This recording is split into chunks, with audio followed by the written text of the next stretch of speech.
بات کہہ رہا ہوں وہ یہ توجہ سے سنو، یہ نفس امارہ جس نے شیطان کو بھی گمراہ کیا، شیطان کو بھی بہکا دیا، یہ نفس آدم کو سجدہ نہ کرنے کا جو غرور پیدا کیا یہی نفس امارہ تھا۔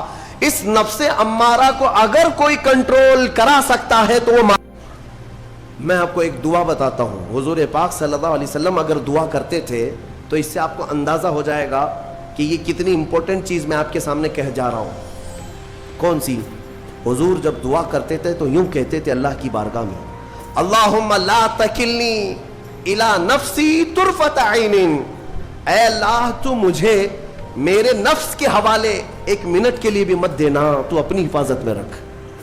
حضور جب یہ دعا کرتے تھے کہ مجھے میرے نفس کے حوالے ایک منٹ کے لیے، طرفۃ عین کہتے ہیں پلک جھپکنے کے برابر، اتنے ٹائم کے لیے بھی اے اللہ تو مجھے میرے نفس کے حوالے مت کرنا، تو اپنی حفاظت میں رکھ۔ سید الانبیاء جب یہ دعا کرتے ہیں تو اندازہ کرو اے مومنو، نفس کی تباہ کاریاں کیا کیا ہیں، یہ کتنوں کو ہلاک کر دیتا ہے، کتنوں کا عمل ضائع کرتا ہے، کتنوں کا ایمان ختم کرتا ہے۔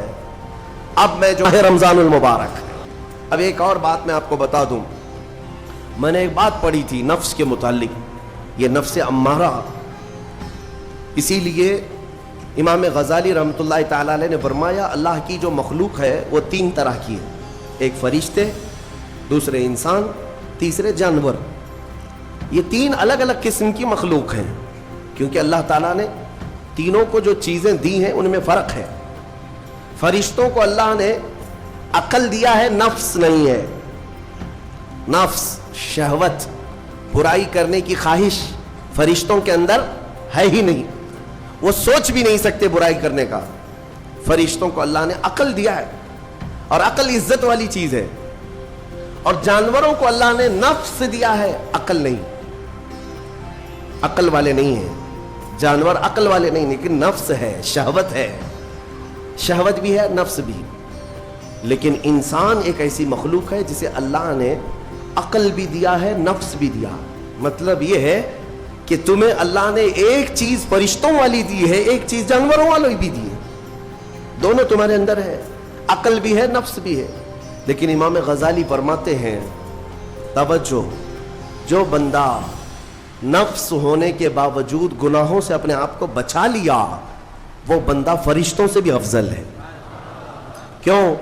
فرشتے اس لیے بچے ہوئے ہیں کہ ان کے پاس نفس ہے ہی نہیں، اور تم بچ رہے ہو تو کمال کی بات ہے، نفس ہوتے ہوئے بھی گناہ سے بچ گیا تو اس انسان کا مقام فرشتوں سے بھی اعلیٰ ہے۔ لیکن ساتھ ہی امام غزالی یہ بھی فرماتے ہیں عقل ہونے کے باوجود اگر گناہوں سے نہیں بچتا تو پھر وہ جانوروں سے زیادہ ذلیل ہے، کتے اور خنزیر سے بھی گیا گزرا ہے، کیونکہ جانور تو بیچارہ معذور ہے، اسے عقل نہیں ہے، نفس ہے۔ تمہارے پاس عقل ہے، اس کے باوجود حرام کاریاں کر رہے ہو تو جانوروں سے زیادہ گر گئے۔ فیصلہ تمہارے ہاتھ میں ہے کہ تم کون سی زندگی گزارنا چاہتے ہو، کون سی، کہ تم نفس کے پجاری بن جاؤ یا عقل کا صحیح استعمال کر کے فرشتوں والی صفات پر عمل کرو۔ عزیزان گرامی وقار، نفس اور عقل یہ جو دو چیزیں ہیں ان کو میں آپ کے سامنے تھوڑا سا کھول کر کے عرض کرتا ہوں۔ عقل جو ہے عزت والی چیز ہے، جسے بھی دی گئی ہے وہ عزت والا ہے۔ کیوں عزت والی ہے یہ عقل؟ پوری دنیا میں عقل کا ہی تو کمال ہے، جس کے پاس عقل ہے وہ بادشاہ ہے، جس کے پاس عقل ہے وہ لوگوں کو ہانکتا ہے، پوری دنیا کو ادھر سے ادھر کر سکتا ہے۔ عقل اور نفس جو ہے، نفس برائیوں کی طرف بلانے والا، عیاشی کی دعوت دینے والا، موج مستی کرانے والا اور اپنے آپ کو تباہ کروانے والا۔ اچھے بھلے نوجوان، 25 سال کی کڑیل جوانی ہے، کون ہے جو انہیں نشے کے اڈے پر لے جاتا ہے؟ کون ہے جو ان کو تباہ و برباد کرتا ہے؟ نوجوان کو اچھی طرح سے معلوم ہے کہ میں کوکین، افیون، ہیروئن لوں گا تو میرے جسم کے ساتھ کیا ہوگا، اسے معلوم ہے، لیکن اس کے باوجود عیاشی کروانا یہ نفس کی عادت ہے۔ کسی کے اوپر نفس غالب آتا ہے، کسی کے اوپر عقل غالب آتی ہے۔ عقل جس کے اوپر غالب آ گئی وہ اچھا آدمی ہے، نفس جس کے اوپر غالب آ گیا وہ شیطان کا پجاری ہو گیا، نفس کی سننے والا۔ اب یہ دونوں جو چیزیں ہیں میں بتاتا ہوں آپ کو۔ روایت میں ملتا ہے کہ جب اللہ نے عقل کو بھی پیدا کیا اور نفس کو بھی پیدا کیا تو اپنے سامنے حاضر کیا، عقل سے پوچھا کہ اے عقل بتا میں کون ہوں اور تو کون ہے؟ عقل نے کہا یا ربی انا عبدک وانت ربی، اے اللہ میں تیرا بندہ ہوں اور تو میرا رب ہے۔ عقل نے کیا کہا؟ میں تیرا بندہ ہوں اور تو میرا رب ہے۔ اللہ نے عزت سے نوازا، اقرار کیا نا بندہ ہونے کا، عقل نے اقرار کیا۔ پھر نفس کو بلایا، نفس سے پوچھا بتا میں کون ہوں اور تو کون ہے؟ نفس نے کہا انت انت انا انا، تو ہے میں ہوں۔ یہ غرور تھا نفس کے اندر، یہ گھمنڈ تھا نفس کے اندر کہ میں ہوں۔ نفس جس کے اندر غالب آتا ہے وہ آج بھی یہی کرتا ہے، میں ہوں، کسی کے سامنے کیا جھکنا ہے۔ تو حکم ہوا کہ اس نفس کو 100 سال جلایا جائے۔ 100 سال جلایا گیا، اس کو عذاب دیا گیا نفس کو۔